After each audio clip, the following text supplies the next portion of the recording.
Now we're starting on the Nectar of Devotion.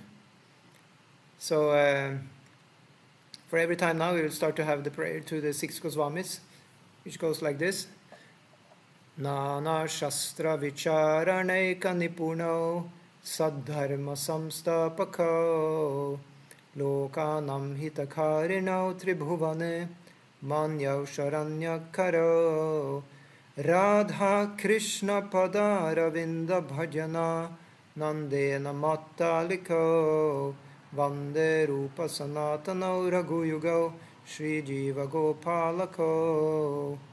I offer my respectful obeisances unto the 6 Goswamis, namely Sri Sanatana Goswami, Sri Rupa Goswami, Sri Raghunath Bhatta Goswami, Sri Raghunath Das Goswami, Sri Jiva Goswami, and Sri Gopala Bhatta Goswami, who are very expert in scrutinizingly studying all the revealed scriptures, with the aim of establishing eternal religious principles for the benefit of all human beings. Thus they are honored all over the 3 worlds, and they are worth taking shelter of because they are absorbed in the mood of the gopis and engaged in transcendental loving service of Radha and Krishna. So without any introduction, we just jump into it with the preface. The Nectar of Devotion is a summary study of Bhakti Rasamrita Sindhu, which was written in Sanskrit by Srila Rupa Goswami Prabhupada. Okay, I'll take that again. The Nectar of Devotion is a summary study of Bhakti Rasamrita Sindhu, which was written in Sanskrit by Srila Rupa Goswami Prabhupada. Usually we just say then Rupa Goswami, like that.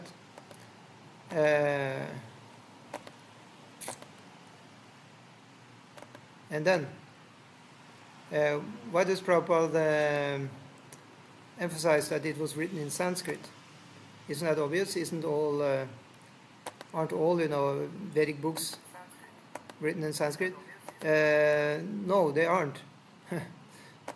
Because especially now, since we talk about Gaudiya Vaishnava literature, a lot of the books, hence they're called Gaudiya, they're written in the language in Gaudiya, which is Bangla, or Bengali. For example, the Chaitanya Charitamrita is written in Bengali. Chaitanya Bhagavat is written in Bengali. These are 2 greatest books describing the life and teachings of Chaitanya Mahaprabhu. Many other books are written in Bengali, but this one was written in Sanskrit, so that's why it's emphasized. These are the new literatures. They all sprung up, around Chaitanya Mahaprabhu's, Leela. So they're all, around 500-600 years old. While we talk about other, scriptures, Vedic scriptures, there are thousands and thousands of years. So that's why, they are usually in Bengali, but this one is in Sanskrit. That's why Prabhupada is emphasizing that.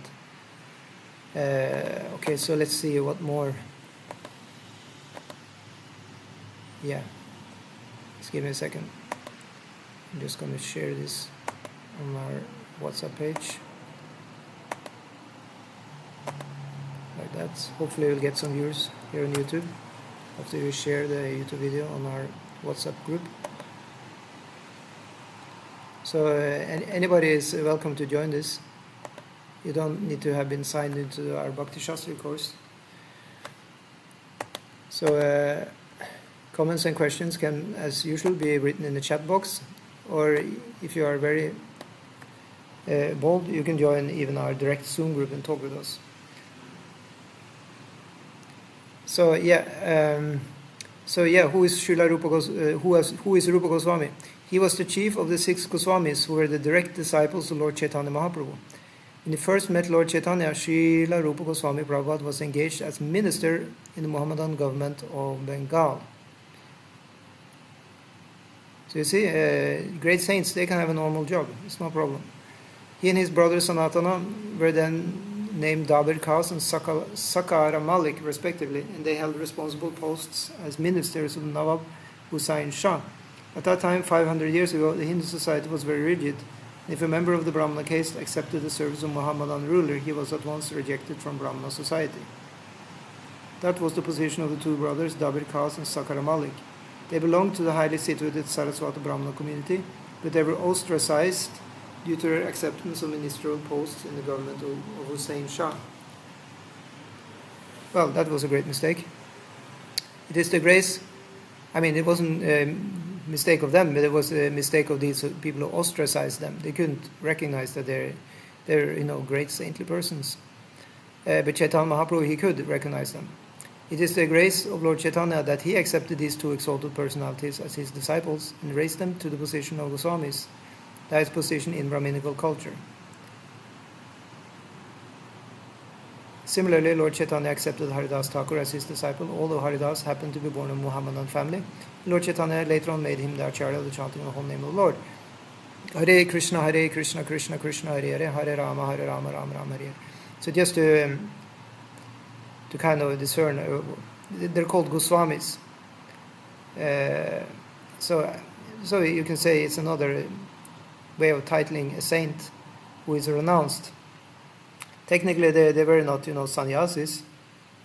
At least not as far as I've heard. They were just wearing loincloths. They were what is called vairagis or babajis. Yeah, the two kinds of renounced people then in this discussion. That is, one is the sannyasi who wears a staff, and the other one is a vairagi or simply a renounced person. They're not wearing saffron; they're wearing white. And as far as I've been informed, the Goswamis and Haridas Thakur were of this type of renunciate.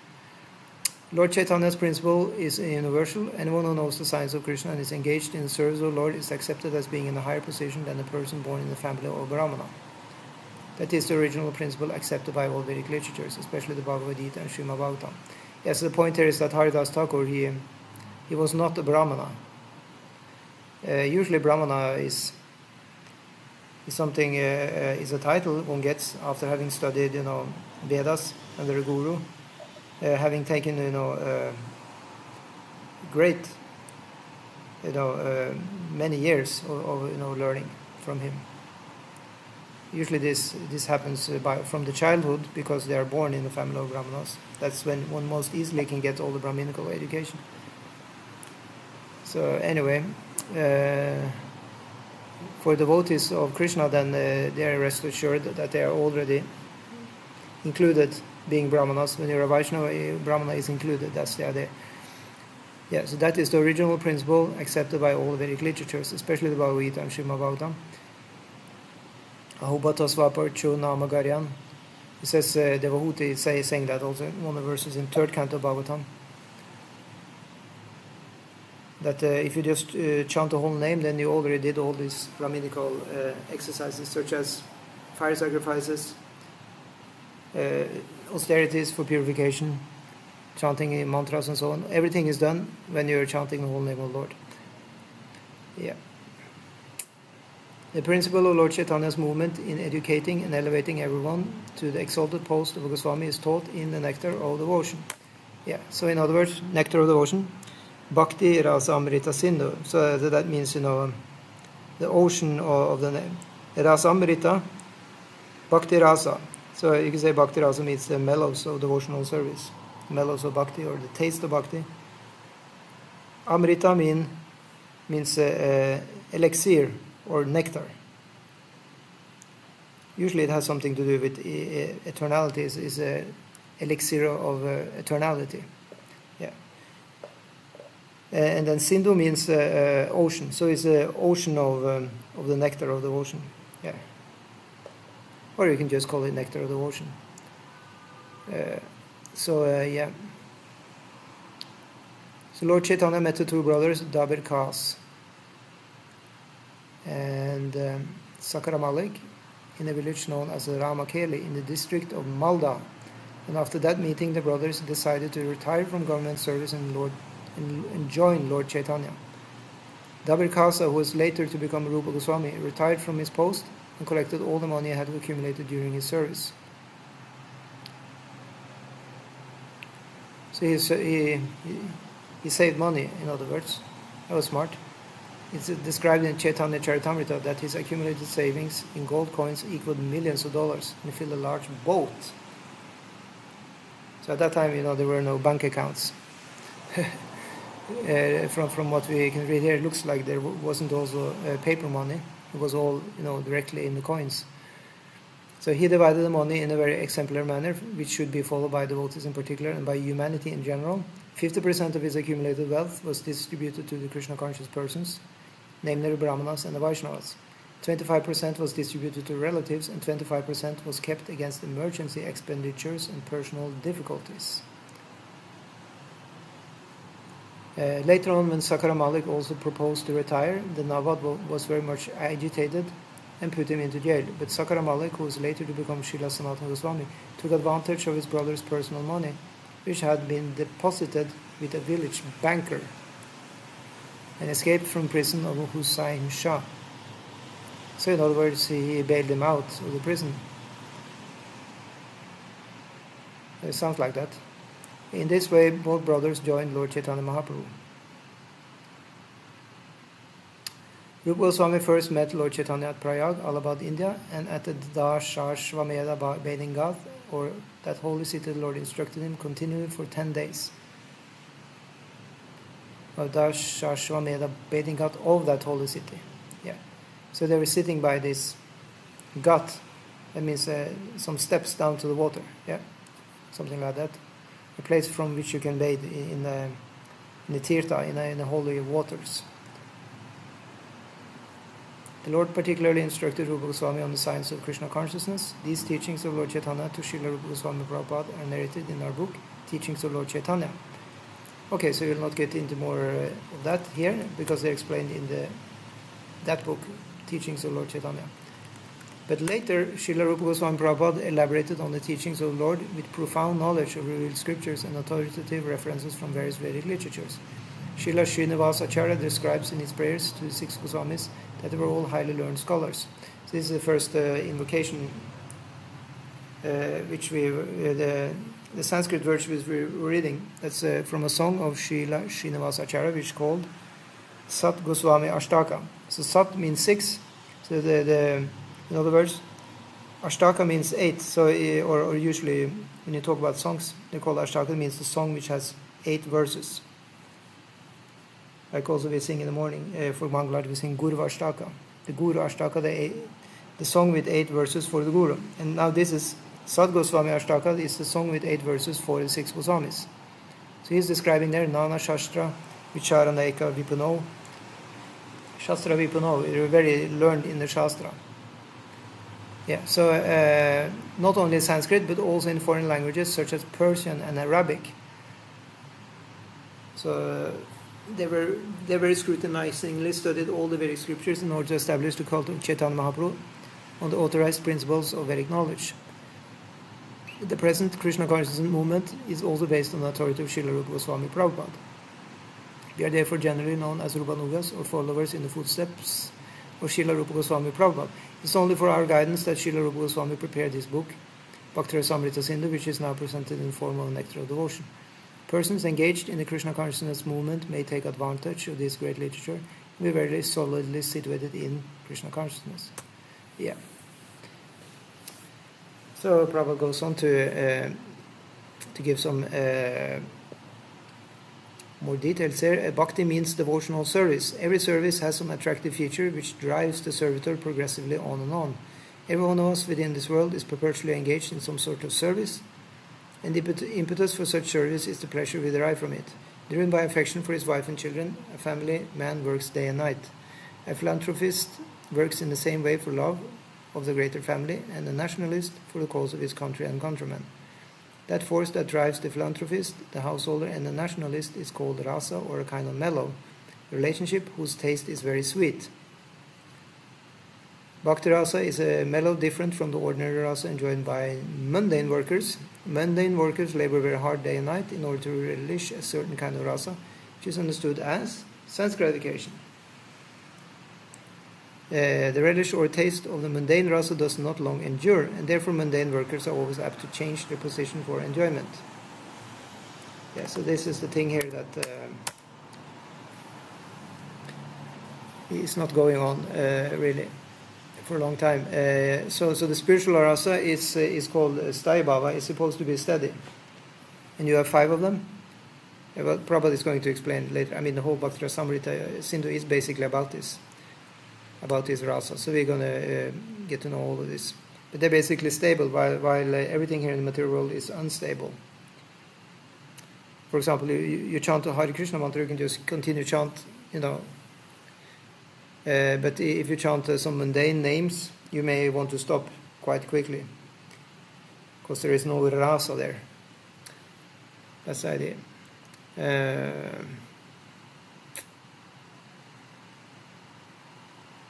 So for example, as Prabhupada says here, driven by affection for his wife and children, a family man works day and night. A philanthropist works in the same way for love of the greater family, and a nationalist for the cause of his country and countrymen. Yeah. So this is like very sweet. And then Bhakti-rasa is a mellow different. So mundane workers labor very hard day and night. Yeah, so you can say spiritual worker then, he also works hard, but he works hard for pleasing Krishna. Yeah, I'll just scroll a little bit down here. Now we go to this paragraph here. Bhakti-rasa, however, the mellow relished in the transcendental loving service of the Lord, does not finish with the end of life. It continues perpetually and is therefore called Amrita, that which does not die but exists eternally. This is confirmed in all Vedic literatures. The Bhagavad Gita says that a little advancement in Bhakti-rasa can save the devotee from the greatest danger, that of missing the opportunity for human life. Yeah, so this is called higher taste. And if you get taste for something of the spiritual nature, then that can definitely save us from spending time with all mundane stuff, which just keeps us in the samsara of repeated birth and death. Yeah. So yes, it continues perpetually and is therefore called Amrita, that which does not die but exists eternally.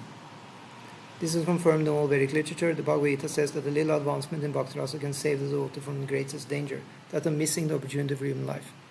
The rasas derived from our feelings in social life, in family life, or in the greater family life, of altruism, philanthropy, nationalism, socialism, communism, etc., do not guarantee that one's next life will be as a human being. So that sounds like a warning, actually, that one may actually go down to lower species of life, because they also seem to have some family business. We prepare our next life by our actual activities in the present life. A living entity is offered a particular type of body as a result of his action in the present body. These activities are taken into account by a superior authority known as Daiva, or the authority of God. Sometimes also explained as demigods, as for example in the Srimad Bhagavatam 3rd canto. How is this again? Karmana Daiva Netrena Yantu Dea Upapate. By one's own karma and by the gods, then one's next body is determined or is selected as a result of what we have done, and also by the opinion of the gods. We are getting our next body ready for us. This Daiva is explained in the Bhagavad Gita as the prime cause of everything, and in Srimad Bhagavatam it is stated that man takes his next body by Daiva Netrana. Oh, there is that verse, which means by the supervision of the authority of the Supreme. In an ordinary sense, Daiva is explained as destiny. Daiva supervision gives us a body selected from 8,400,000 forms. The choice does not depend on our selection, but is awarded to us according to our destiny. If our body at present is engaged in activities of Krishna consciousness, then it is guaranteed that we will have at least a human body in our next life. A human being engaged in Krishna consciousness, even if unable to complete the course of Bhakti Yoga, takes birth in the higher divisions of human society, so that he can automatically further his advancement in Krishna consciousness. Therefore, all bona fide activities in Krishna consciousness are Amrit, or permanent. This is subject matter of the nectar of devotion. Yeah, so if one gets into that, one gets into what is called a higher taste, also referred to in Bhagavad Gita. Param Drishtva Nivartate. So by this higher taste, then one gives up the other kind of engagement, which are then characterized as lower tastes, or even, as Prabhupada says, perverted reflections of the actual taste. So one can enjoy food here, but the actual food in the spiritual world, that will be the original taste in this concept. So that means one can have a mundane tongue, and in the spiritual world one can have a spiritual tongue. So then, by engaging the tongue here in eating Krishna's prasadam and chanting Krishna's name, one can spiritualize the seemingly mundane tongue and prepare for having one's next situation in the spiritual world with a spiritual set of senses. Yeah, that's the idea. So by practicing Bhakti Yoga, one will get into this trance of Krishna consciousness, which will then reveal one's spiritual, situation. Let's see.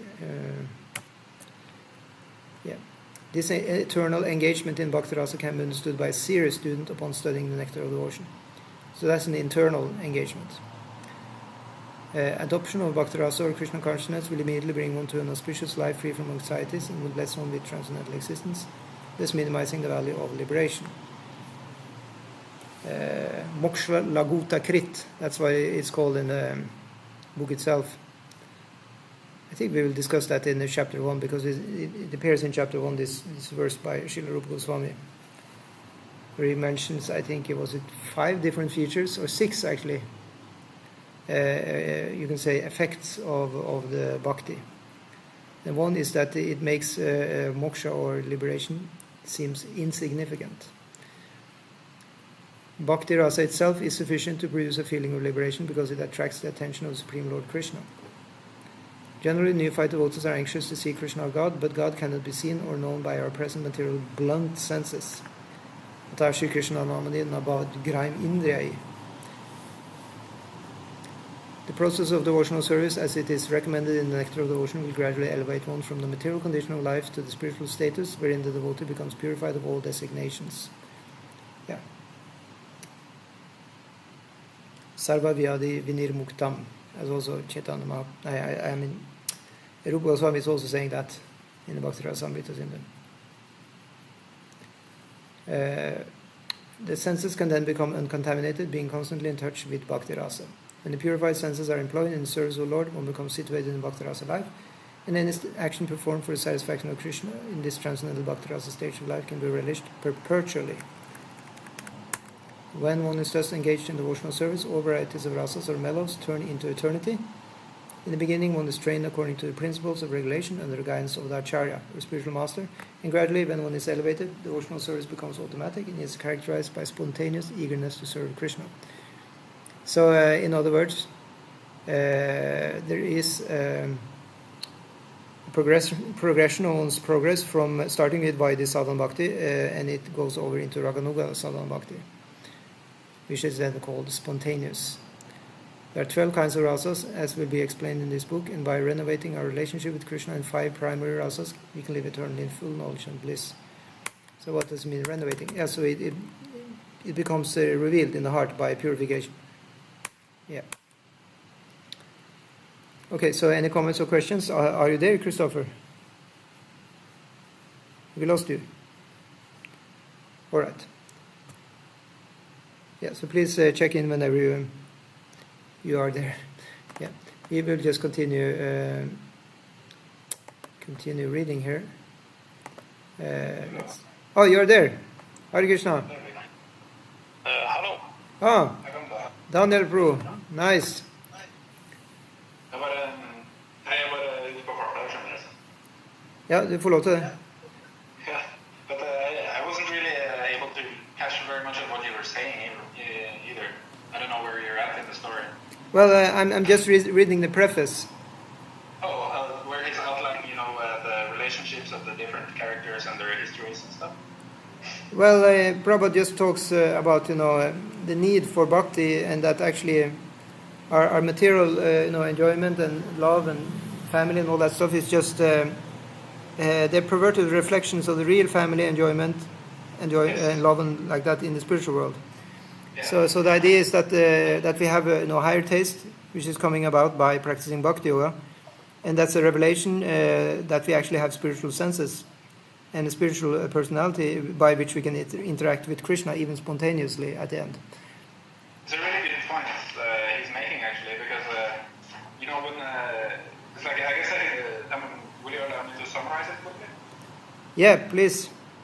Because my thought is that if a relationship is based on temporary enjoyment, then it's not sustainable, of course, because the senses will dull after a while. But if a relationship is based on real love, which is to the soul, then it's automatically eternal. And or if it can be also directed to God or Krishna, and it's also eternal, right? And then it's actually a relationship you can continue cultivating forever. Yeah, the point is that one will then do service to Krishna to other people also. Because when one is actually having, one just wants to please God, and not after just pleasing our own senses. So in that way, one will also please other people. That's actually having faith in that God is, the supreme enjoyer, and and you will quickly realize it, because you will feel that you feel much more okay when you just want to be a good person rather than just enjoying yourself. Yeah. So in that way, it works. It's very easily to recognize that. So, have to essentially they have to find out what they can do for themselves. What will make them self-happy.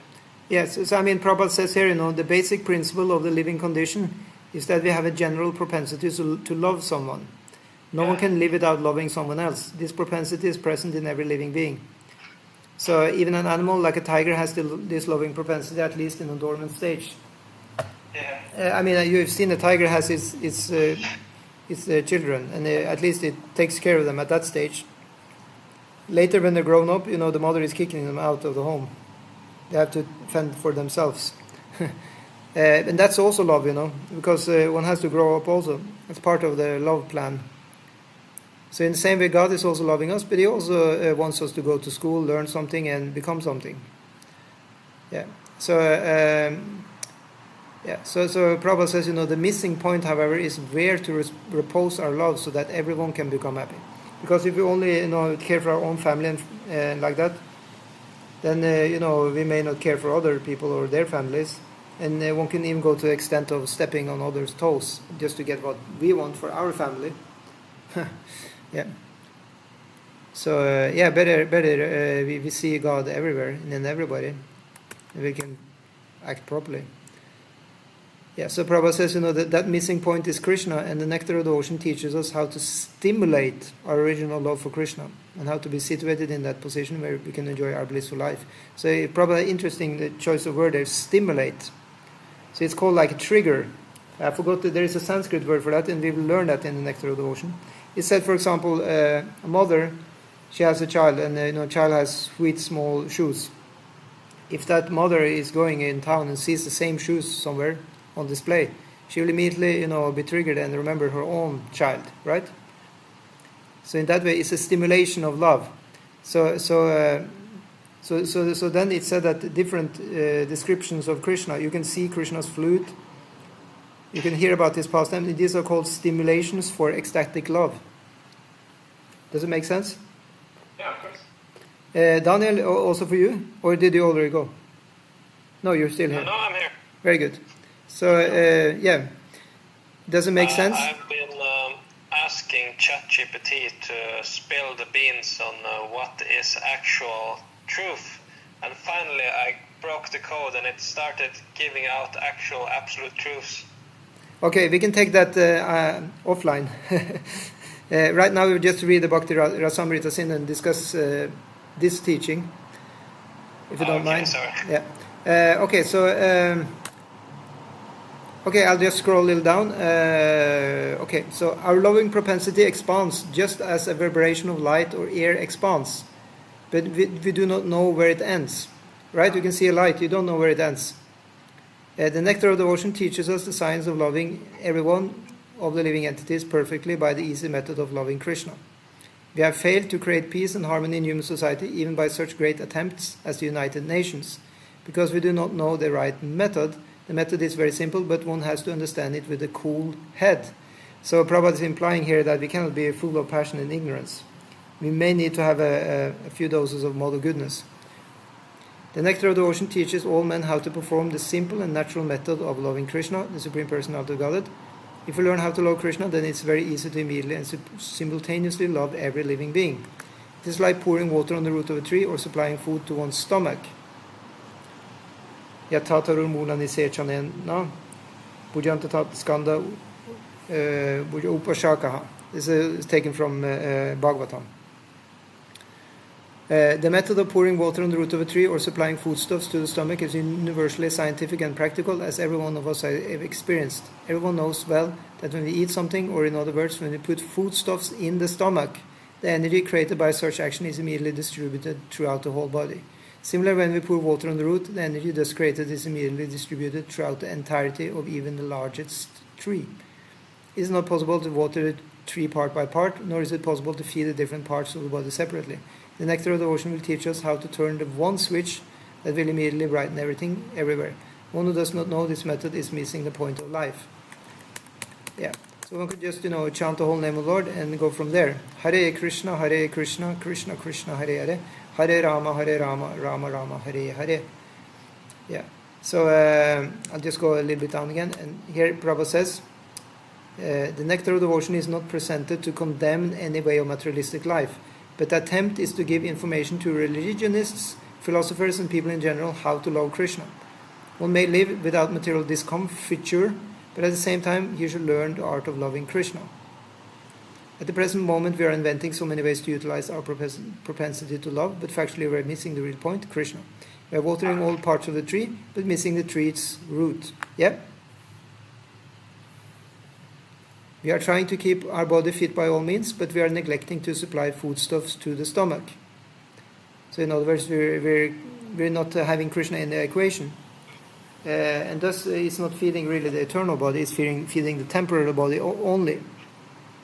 Missing Krishna means missing oneself also. Especially if you understand that our real self is the soul and not the body, and also not the mind or the ego. Real self-realization and realization of Krishna go together simultaneously. For example, seeing oneself in the morning means seeing the sunrise also. Without seeing the sunshine, no one can see himself. Similarly, unless one has realized Krishna, there is no question of self-realization. Yeah, so that's a nice simile, that if you see the sun, then you can see yourself. But if there is no sun, we cannot see ourselves. So if you see God, you can see yourself. Really.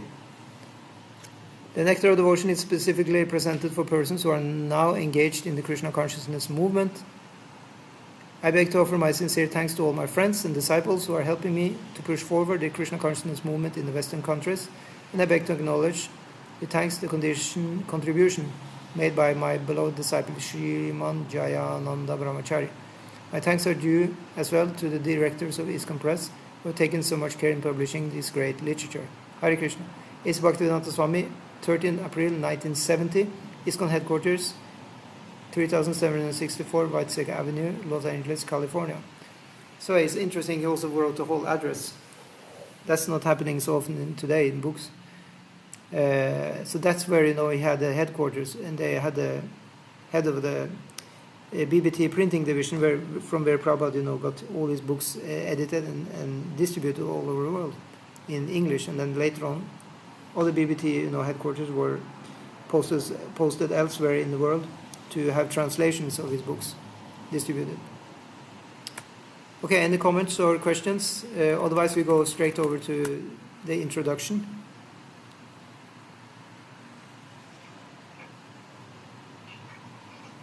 Yeah? Does it make sense? Okay, I'll just keep on reading. Introduction. Invoking auspiciousness. Lord Shri Krishna is the Supreme Personality of Godhead, the cause of all causes, the reservoir of all rasas, or relationships, which are called neutrality, passive adoration, servitorship, friendship, parenthood, conjugal love, comedy, compassion, fear, chivalry, ghastliness, wonder, and devastation. Yeah, so these are many. I think this, how many are there? 1, 2, 3, 4, 5, 6, 7, 8, 9, 10, 11, 12. Yeah, so it said that there 5 of these are primary rasas, and 7 of these are secondary rasas. Yeah, so the prime rasas, or the stable rasas, we'll discuss first, and then later we will discuss the secondary rasas, which are coming and going basically. But the 5 first ones are called steady or sthayi. And that means that the other 7 are feelings like wonder and devastation. They're coming and going, but doesn't actually change one's original rasa, which may be then in either neutrality, servitorship, friendship, parenthood, or conjugal love. That's the 5 first mentioned here. Comedy, compassion, fear, chivalry, ghastliness, wonder, and devastation, they may come and go. But the 5 first, they always stay as the root mood, you can say. Yeah, he is the supreme attractive form, and by his universal and transcendental attractive features, he has captivated all the gopis. Hare Krishna. headed by Taraka, Palika, Syama, Lalita, and ultimately Srimati Radharani. Let His Lordship's grace be on us, so that there may not be any hindrance in the execution of this duty of writing the Nectar of Devotion. Impelled by His divine grace, Srimad Bhaktisiddhanta Saraswati Goswami Prabhupada. Let me offer my respectful obeisances unto the lotus feet of Srila Rupa Goswami Prabhupada and Srila Bhaktisiddhanta Saraswati Goswami Prabhupada, by whose inspiration I have been engaged in the matter of compiling this summary study of Bhakti Rasamrita Sindhu. This is the sublime science of devotional service as propounded by Sri Chaitanya Mahaprabhu, who appeared 500 years ago in West Bengal, India, to propagate the great movement of Krishna consciousness. So Srila Rupa Goswami begins his great book by offering his respectful obeisances unto Sri Sanatana Goswami, who is his elder brother and spiritual master, and he prays that Bhakti Rasamrita Sindhu may be very pleasing to him. He further prays that by residing in that ocean of nectar, Sri Sanatana Goswami may always feel transcendental pleasure in the service of Radha and Krishna. So any comments and questions?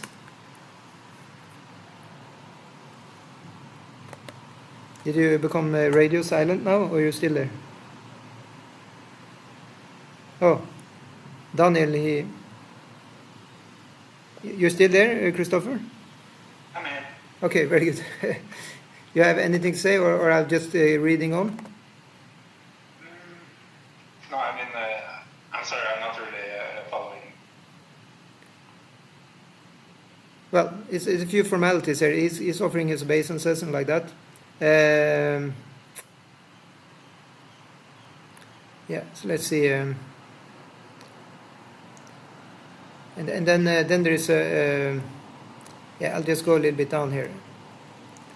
Prabhupada says that the author of Bhakti Rasamrita Sindhu, Srila Rupa Goswami, very humbly submits that he is just trying to spread Krishna consciousness all over the world, although he humbly thinks himself unfit for this work.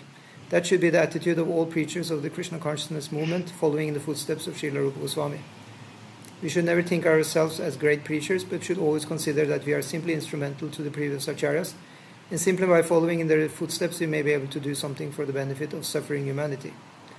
Okay, now I'll come to some technicalities about the book itself. Yeah, so please listen. Bhakti Rasamrita Sindhu is divided into 4 parts, just as the ocean is sometimes divided into 4 parts. There are different sections within each of these 4 divisions.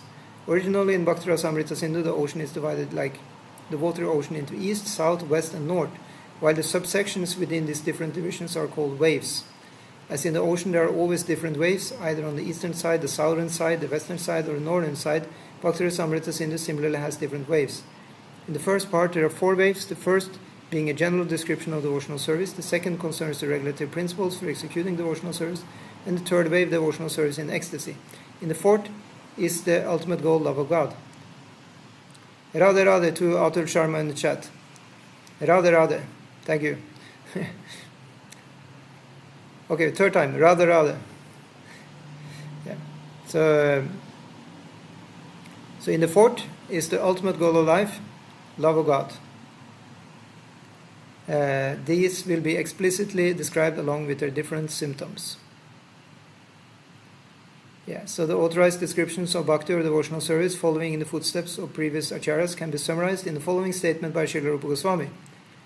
First-class devotional service is known by one's tendency to be fully engaged in Krishna consciousness, serving the Lord favorably. Yeah, so that's a translation of this his famous verse, which are saying, the definition of Uttama Bhakti. Anukulena Krishna Anushilanam Bhaktir Uttama. Yeah. The purport is that one may also be in Krishna consciousness unfavorably, but that cannot be counted as pure devotional service.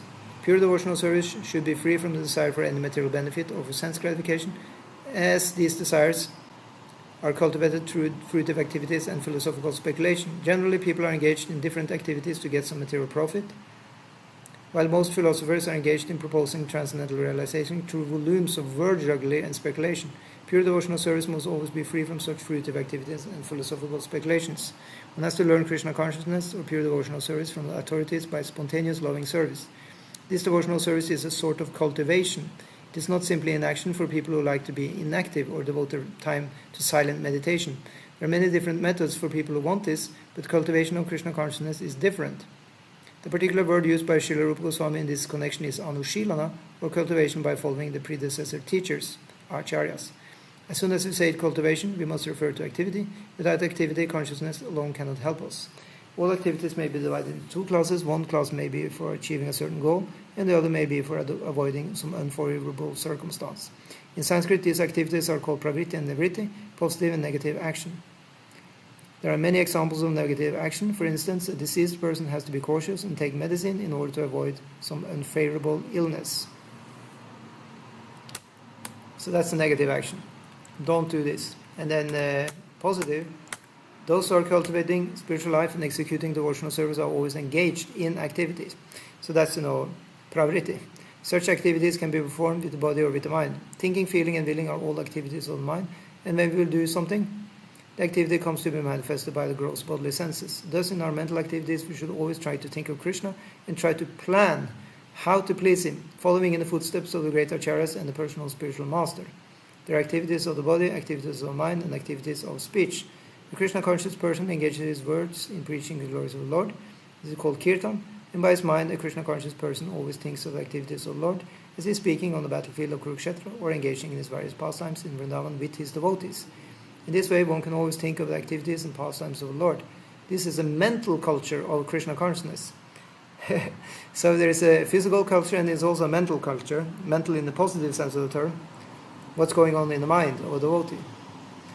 Yeah. Similarly, we can offer many services with our bodily activities. So that's the bodily culture. But all such activities must be in relationship with Krishna. This relationship is established by connecting oneself with the bona fide spiritual master, who is the direct representative of Krishna in disciplic succession. Therefore, the execution of Krishna conscious activities with the body should be directed by the spiritual master and then performed with faith. The connection with the spiritual master is called initiation. From the date of initiation by the spiritual master, the connection between Krishna and the person cultivating Krishna consciousness is established. Without initiation by a bona fide spiritual master, the actual connection with Krishna consciousness is never performed. So, and the reason for that, I can try and explain that. You see, you can chant and you can do kirtan like that, but until one has gotten the connection with the spiritual master, these will be done by a bahirmukha jiva. See, Krishna bahirmukha jiva, Bhagavatam Kd. When one's bahirmukha, one has to really turn 100% to Krishna.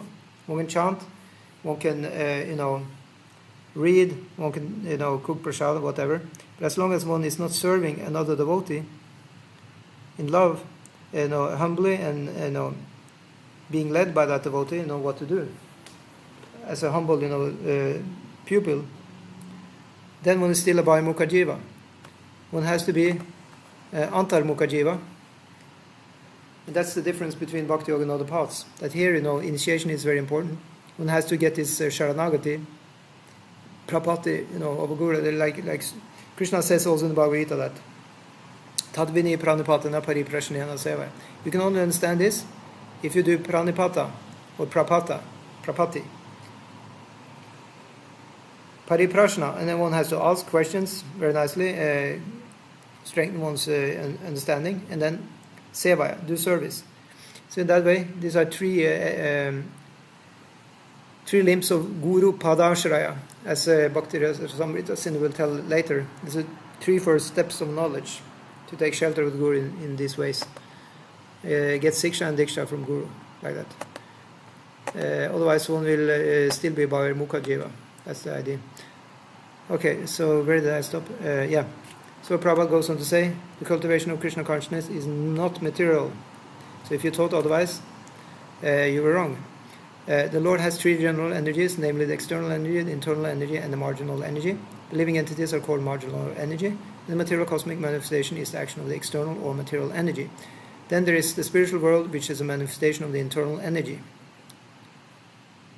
Did you follow? Okay, let's see. The living entities are also called marginal energy. That's okay. Bairanga Shakti or Antaranga Shakti, and then in the middle is, what do you call it again? Tatashta Shakti. Yeah, that's the one in the middle. Tatashta means standing on a borderline. Borderline between material and spiritual. One foot in each, but sometimes both foot in the material or both foot in the spiritual. When both foots are in the spiritual, the Jiva is still a Tatastha Shakti, actually, technically, but he has used his independence to be in the spiritual world now. And that's what Bhakti Rasamrita Vinda wants us to do. Yeah. So then there is the spiritual world, which is a manifestation of the internal energy. Living entities who are called marginal energy perform material activities when acting under the inferior external energy. And when they engage in activities under internal spiritual energy, their activities are called Krishna conscious. This means that those who are great souls or great devotees do not act under the spell of material energy, but act instead under the protection of the spiritual energy. So that's said in Bhagavad Gita. Daivim prakritim ashrita. One has taken ashrita or shelter under the Daivi prakriti or the spiritual energy.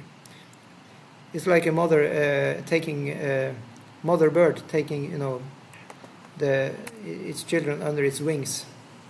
So then we will be under the wings of the spiritual Daivi prakriti. Any activities done in devotional service or in Krishna consciousness are directly under the control of spiritual energy.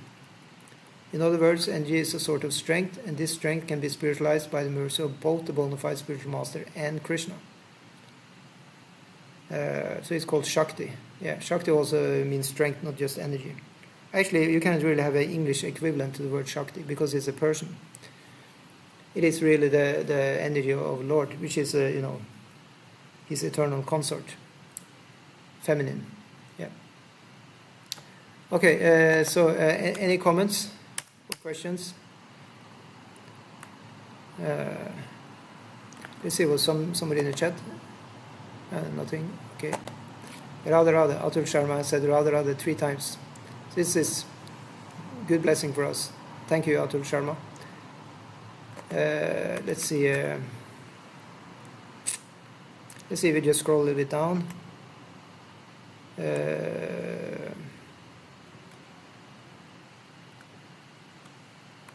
Yeah. So now Prabhupada says the impersonalists sometimes misunderstand devotional service in such a way that they. I don't know if you know. What? Sorry, what did you say? Okay, I'll just read on. The impersonalists sometimes. Oh, okay, I got a message here from Bharat Bandari from India. Yeah, the class is running.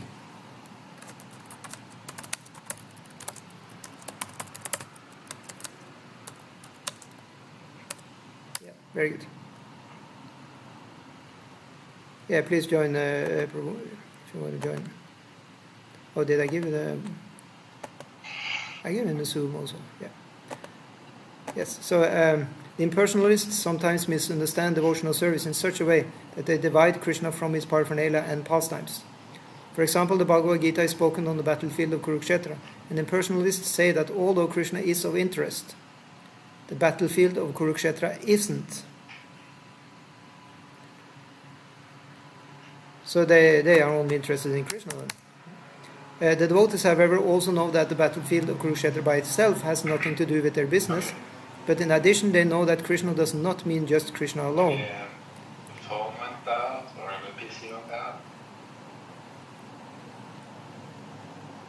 You're talking here, or Yeah.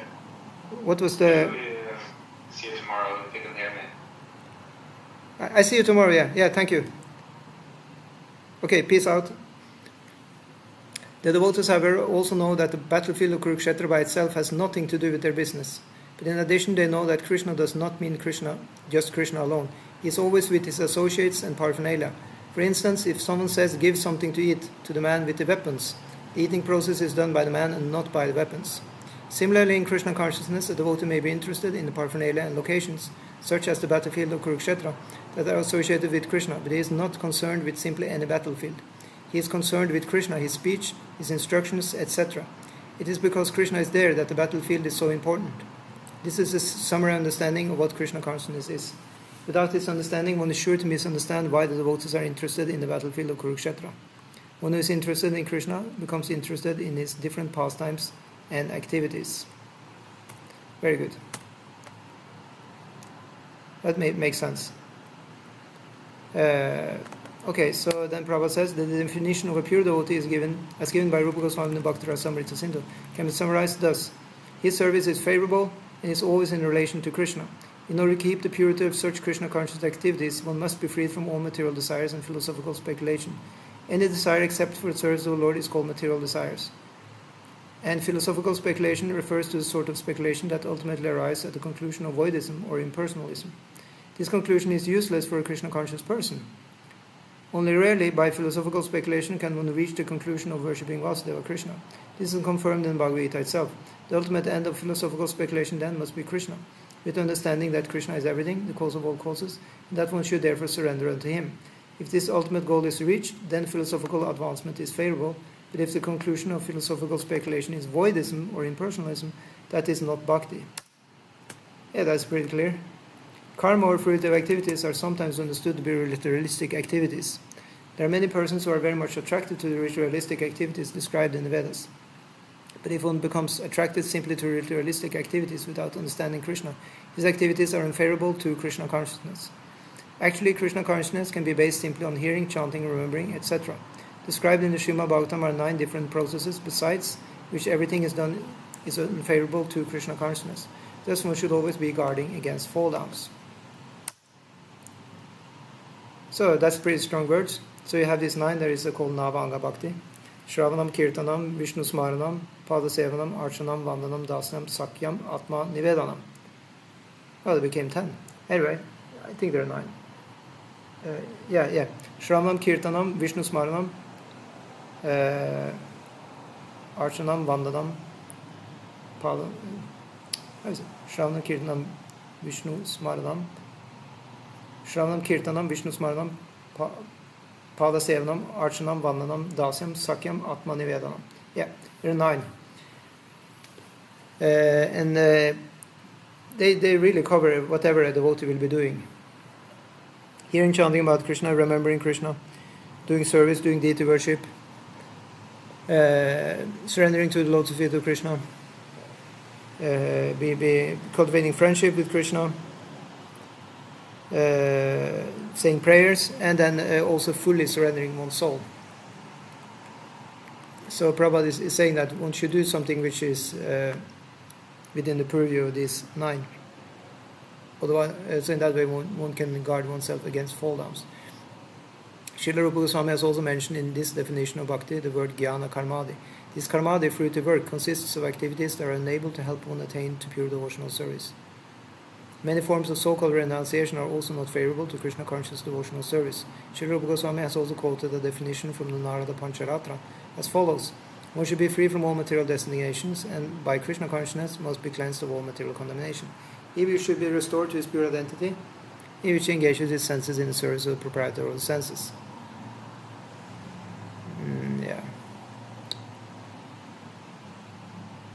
So when our senses are engaged for the actual proprietor of the senses, that is called devotional service. In our conditioned state, our senses are engaged in serving these bodily demands. When the same senses are engaged in executing the order of Krishna, our activities are called bhakti. As long as one identifies himself as belonging to a certain family, a certain society, or a certain person, he is said to be covered with designations. When one is fully aware that he does not belong to any family, society, or country, but is eternally related to Krishna, he then realizes that his energies should be employed not in the interests of so-called family, society, or country, but in the interests of Krishna.